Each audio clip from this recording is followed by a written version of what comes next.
So we pulled back up. Tommy says, you, Ty, and Quan fall back, and Dang and I will recover your retreat to that sand dune. So that gives us 500 yards of open beach, basically, just like a football field. There's nothing but flat beach.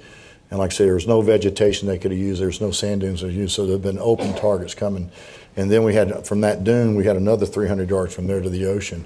And Tommy said, we'll fall back to that dune, and at that period of time, we'll run off into the water and swim. And he said that he had made contact. I didn't know at that period of time, but they had made contact with the Newport News, which was a Navy cruiser which had 8-inch guns. And later things that we found out, I'll tell later on. But so I said, okay. So we fell back, and while I was yelling, Tommy, fall back, and I could see Dang, and this was like 1 o'clock, 1:30 in the afternoon, because the firefight had gone on for over 5 hours, was running down the dune by himself, and he was running by himself. And I grabbed him and said, where's Tommy? He said, Mike Dowie's dead. And I said, are you sure? He said he was shot in the head and he's dead. And I said, stay here, I'll go back and get Tom. And Quan and Dang both grabbed me and held me. He said, no, Mike, you stay. And I said, no, I'm going back. Y'all stay here, you cover me. And that's when they saw me coming back up and saw me running back across that open beach. They started, the onslaught again started on.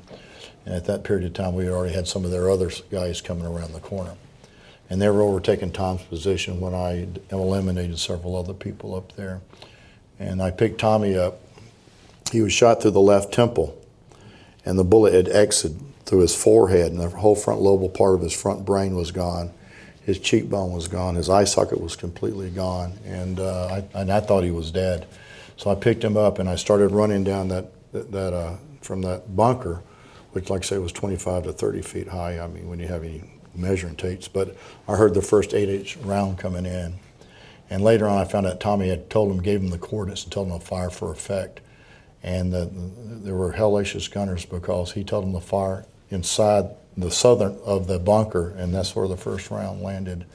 And the concussion blew me almost 20 feet in the air, and I looked at Tommy, and he's flying off my shoulders. And anybody that's ever been around in a gunfight and heard concussion or a grenade go off, it's like somebody walking behind you, and you don't know about it, and they take their hands and they slap you in the ears as hard as they can, and your equilibrium's all messed up, and you're trying to get yourself back together. And I could see everything went quiet. Yeah, everything went quiet, yeah. And I looked down, I saw my weapon, I saw Tommy's weapon, and I saw Tommy over here, and I ran over, and he's laying on his back. And I looked down at him to grab him to pick him up and start running with him again. And he had that right eye open like that. He says, Mike, buddy. I said, the son of a bitch is still alive. So, and on how he did that. But he was going in and out of unconscious and in and out of consciousness. So I picked him up and I started running. And when they saw me running, they were still on the attack coming down the beach. And there's my two boys, Dang and Quan, giving me cover fire as we moved.